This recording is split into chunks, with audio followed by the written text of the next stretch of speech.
ঢাকা মহানগর এলাকায় ব্যাটারি চালিত রিক্সা চলাচল বন্ধের নির্দেশ দেওয়ায় রাজধানীর দয়াগঞ্জ মোড়ে সড়ক অবরোধ করে বিক্ষোভ করছে চালকরা।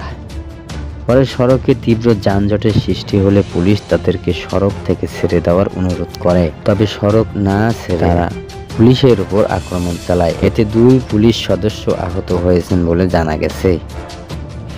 এ বিষয়ে যাত্রাবাড়ী থানার ভারপ্রাপ্ত কর্মকর্তা ওসি মোহাম্মদ ফারুক আহমেদ গণমাধ্যমকে জানান, মূল সড়কে ব্যাটারি চালিত রিক্সা চালানোর দাবিতে দয়াগঞ্জ মোড়ে অবরোধ করে চালকরা।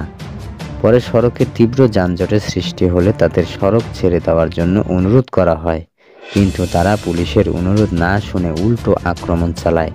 এতে করে 2 পুলিশ সদস্য আহত হয়েছে।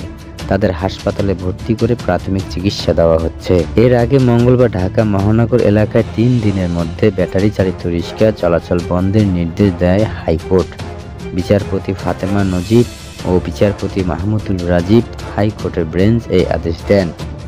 স্বরাষ্ট্র সচিব, স্থায়ী সরকার সচিব, আইজিপি, ঢাকা মহানগর পুলিশ কমিশনার, ঢাকা 2 সিটি কর্পোরেশনের কর্তৃপক্ষ সহ সংশ্লিষ্ট আদালতের এই আদেশ বাস্তবায়ন করতে বলা হয়েছে। বৃহত্তর ঢাকা সিটি কর্পোরেশনের প্যাডেল চালিত রিক্সা মালিক ঐক্য জোটের সভাপতি জহুরুল ইসলাম মাসুম ও সাধারণ সম্পাদক মমিন আলী এই বিষয়ে রিট দায়ের করেন। আদালতে রিটের পক্ষে শুনানি করেন ব্যারিস্টার এইচ.এম. সানজিদ সিদ্দিকী ও ব্যারিস্টার তাহসিনা তাহমিম মৃদু। প্রসঙ্গত, রাজধানীর মূল সড়কের চেয়ে অলিগলিতে ব্যাটারি চালিত রিক্সা চলাচল বেশি, তবে সুযোগ পেলেই মূল সড়কে দাপিয়ে বেড়ায় এইসব রিক্সা।